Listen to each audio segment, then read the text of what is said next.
Assalamualaikum warahmatullahi wabarakatuh. Kenakan kami di kelompok 1 dengan saya Widya Wicaksana, Nurmala Rahmi, Yeni Yunita Sari, dan Mirza Ramadan. Di sini kita akan membahas tentang evaluasi usability aplikasi Help dengan metode usability testing. Help merupakan sebuah aplikasi yang memberikan layanan pengiriman barang yang dibentuk oleh PT Solusi Layanan Digital. Aplikasi ini menyediakan fitur yaitu instan pengiriman dan juga same-day service untuk pengiriman dalam kota dengan radius 45 km. Dan juga disediakannya one night service untuk pengiriman luar kota dan disediakan layanan MP Routi Trip Delivery khusus untuk wilayah Jabodetabek. Sehingga layanan ini menyediakan jasa pengiriman dan penjemputan barang dengan instan. Di sini kita dapat lihat pengujian usability. Pengujian usability yaitu suatu cara yang dapat digunakan untuk dapat mengetahui fungsi pada sebuah interface pada sistem. Di sini dapat diperhatikan ketika pengguna sistem sedang melakukan pengujian. Tujuannya adalah untuk mengidentifikasi permasalahan usability yang ada dalam sistem untuk mendapatkan penelitian yang berupa data kualitatif dan data kuantitatif untuk mengukur kepuasan yang dimiliki oleh pengguna terhadap sistem atau aplikasi tersebut. Metode yang digunakan untuk mengukur kelayakan aplikasi Help adalah menggunakan metode usability testing. Di sini mempunyai 5 kriteria, yaitu yang pertama adalah learnability, yang kedua adalah efisiensi, yang ketiga memoriality, yang keempat error, yang kelima satisfaction.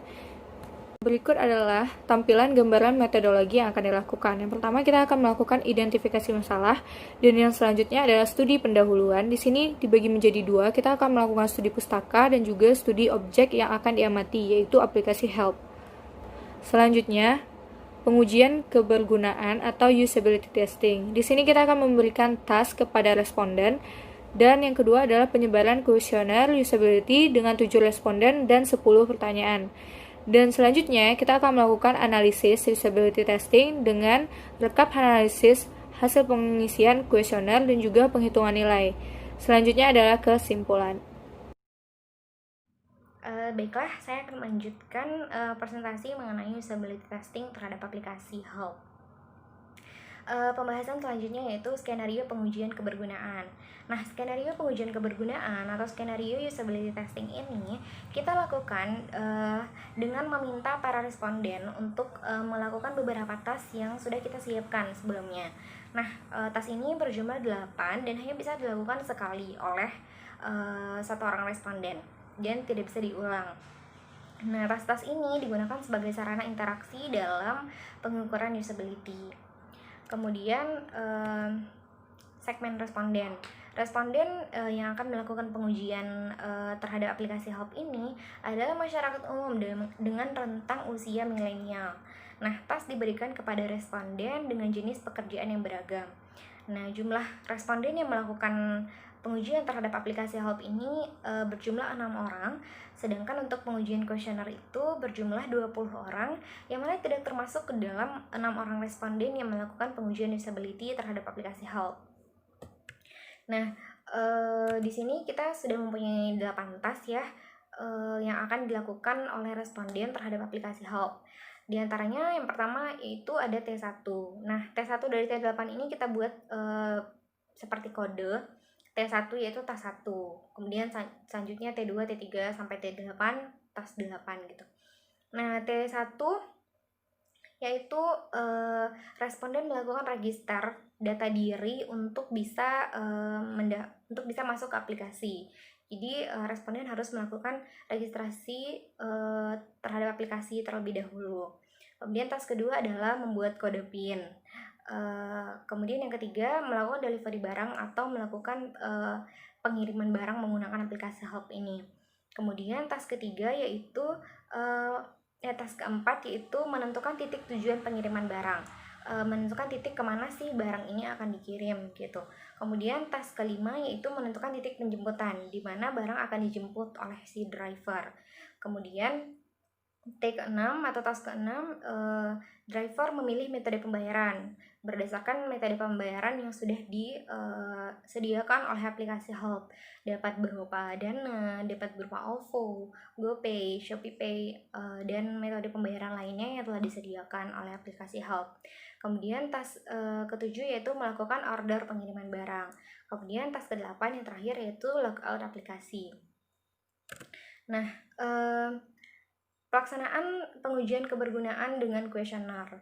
Pelaksanaan usability testing ini dilakukan dengan kuesioner ini dilakukan oleh 20 orang yang kita sebarkan secara merata kuesioner ini.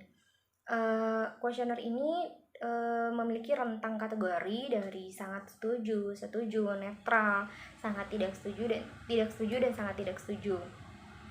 Nah, kuesioner ini berisi 10 pertanyaan. Yang pertama yaitu apakah set titik jemput dan titik tujuan pengiriman barang tidak tepat? Kemudian yang kedua yaitu server aplikasi sering down dan aplikasi berjalan lelet. Kemudian yang ketiga, proses pembayaran telat. Apakah ketika seseorang melakukan pembayaran, ketika ia telah memilih metode pembayaran, apakah proses untuk aplikasi menarik saldo dari jenis metode pembayaran yang sudah dipilih itu lambat atau tidak gitu. Kemudian yang keempat, aplikasi sering force close, sering tiba-tiba keluar gitu. Kemudian yang kelima, loading aplikasi lama. Apakah ketika tools A, tools B, dan tools C digunakan, apakah loadingnya lama gitu. Kemudian yang keenam yaitu tarif yang dikenakan untuk pengiriman barang relatif murah. Nah, apakah relatif murah tarifnya sesuai dengan yang dijabarkan di awal tadi gitu. Kemudian waktu estimasi pengiriman barang cepat. Apakah barang sampai dengan cepat ke tempat tujuan gitu. Kemudian fitur tidak lengkap atau terbatas. Apakah fiturnya hanya untuk pengirim barang saja atau apakah fiturnya sangat monoton gitu. Kemudian yang ke-9 yaitu pilihan metode pembayaran sedikit. Apakah pilihan metode pembayarannya hanya sebatas metode pembayaran visual gitu. Kemudian yang terakhir yaitu yang ke-10, aplikasi membutuhkan kapasitas memori yang besar. Apakah apakah aplikasi ini membutuhkan memori yang besar di smartphone pengguna gitu. Kemudian analisis terhadap hasil task dan hasil kuesioner. Nah, setelah kita melakukan pengujian usability testing menggunakan 2 metode, yaitu metode melakukan task kepada responden dan melakukan penyebaran kuesioner, maka langkah selanjutnya adalah kita melakukan analisa terhadap hasil task dan hasil kuesioner. Nah, langkah pertama yaitu kita melakukan rekap hasil terhadap task yang telah dilakukan oleh responden dengan melakukan analisa terhadap 3 kategori usability ini.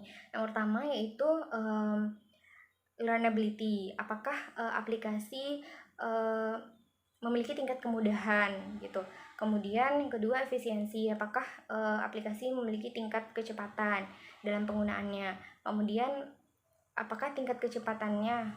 Kemudian yang terakhir adalah error. Error ini berapa banyak sih jumlah kesalahan yang terjadi ketika pengguna melakukan pengiriman barang menggunakan aplikasi Help ini. Kemudian yang keempat, hasil sistem usability scale. Nah, dari hasil kuesioner yang telah disebarkan, maka dapat kita lihat apakah aplikasi Help ini dapat digunakan dengan nyaman dan aman oleh kalangan umum. Begitu. Nah, presentasi selanjutnya akan dijelaskan oleh rekan saya, Yeni. Pada Yeni dipersilakan. Perkenalkan, nama saya Yeni Yunitasari. Selanjutnya saya akan menjelaskan mengenai tabel demografi responden yang melakukan tugas atau task pengujian usability. Di tabel pertama ada partisipasi uji, ditandai dengan kode R1, R2, R3 hingga R7. Lalu memasukkan nama, usia, serta pekerjaan dari responden tersebut. Kemudian aspek usability bagian learnability, kami menggunakan rumus sukses rate, yaitu sukses task ditambah partikel sukses task dikali 0,5, kemudian dibagi dengan total task, lalu dikalikan 100%. Maka seperti berikut di tabel tugas, rata-ratanya mencapai 95,45%. Selanjutnya adalah aspek usability bagian efisiensi. Di sini kami menggunakan time based efisiensi dengan menjumlahkan total waktu tugas dalam detik. Dan kemudian ditemukan rata-ratanya adalah 469,42. Selanjutnya aspek usability bagian error. Di sini kami menggunakan rumus error rate, yaitu total defect dibagi dengan opportunities dikali total partisipan. Maka total kesalahan yang dapat kami simpulkan yaitu adalah 3. Baiklah, pembahasan selanjutnya akan dilanjutkan oleh Mirza Ramadan. Hasil sistem usability scale, jawaban 0 hingga 19,99%, yaitu sangat tidak setuju, buruk atau kurang sekali. Jawaban 20% hingga 39,99%, tidak setuju atau kurang baik. Jawaban 40 hingga 59,99%, cukup atau netral. 60 hingga 79,99%, setuju, baik atau suka. 80 hingga 100%, sangat setuju, baik atau suka. Dan hasil dari penjumlahannya adalah 55,25%. Berdasarkan tabel persentase, nilai kuesioner bahwa persentase aplikasi Help mendapatkan nilai cukup atau netral, dengan artian aplikasi Help perlu dilakukan peningkatan agar aplikasi dapat digunakan dengan mudah dan nyaman oleh semua kalangan. Dan ini adalah hasil saran responden. Ada 5 kode saran, yaitu kode saran 1, pada bagian pilihan metode pembayaran sebaiknya ditambahkan metode pembayaran cash, karena tidak semua orang ingin melakukan pembayaran menggunakan e-payment. Saran 2, fitur sebaiknya ditambah, karena pada saat ini hanya tersedia 2 fitur, yaitu delivery dan shopper, dan fitur shopper saat ini tidak dapat digunakan. Saran 3, harusnya perhitungan jarak pengantaran barang disesuaikan dengan tarif agar tidak ada pihak yang dirugikan. Saran 4, tambahkan metode opsi ganti pembayaran setelah gagal payment karena saldo limit. Saran 5, verifikasi PIN yang mengirimkan OTP melalui SMS. Sebaiknya dihadirkan tombol kirim ulang OTP, karena sering terjadi kendala saat melakukan verifikasi PIN. Dan berikut beberapa rekomendasi yang diberikan untuk aplikasi Help. 1. Melakukan penambahan metode pembayaran yaitu cash atau tunai, agar customer yang tidak punya e-payment seperti OVO, GoPay, Dana, dan ShopeePay tetap bisa menggunakan aplikasi Help dengan metode pembayaran cash atau tunai. 2. Melakukan penambahan fitur voucher dan mengaktifkan fitur shopper agar aplikasi Help memiliki fungsi dan manfaat lain. 3. Melakukan perhitungan jarak pengantaran barang untuk disesuaikan dengan tarif yang dikenakan kepada customer, agar driver tidak merasa dirugikan karena tarif yang didapatkan kecil namun jarak pengantaran barang jauh. 4. Melakukan penambahan opsi untuk ganti metode pembayaran setelah gagal payment karena saldo pada metode pembayaran yang dipilih sebelumnya limit. Dan 5. Melakukan penambahan button kirim ulang OTP untuk mengatasi kegagalan pengiriman OTP verifikasi PIN.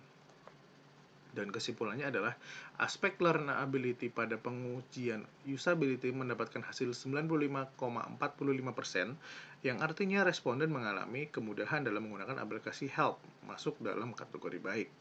Aspek efisiensi pada pengujian usability mendapatkan hasil 0,0002 goals per second, yang artinya satu tugas berwaktu 50 detik. Oleh karena itu, responden 70% lebih lambat dari pengguna expert dalam menyelesaikan tugas pada aplikasi Help. Aspek error pada pengujian usability mendapatkan hasil 0,011 dan besaran jumlah rata-rata kesalahan saat menyelesaikan per tugas adalah 0,70.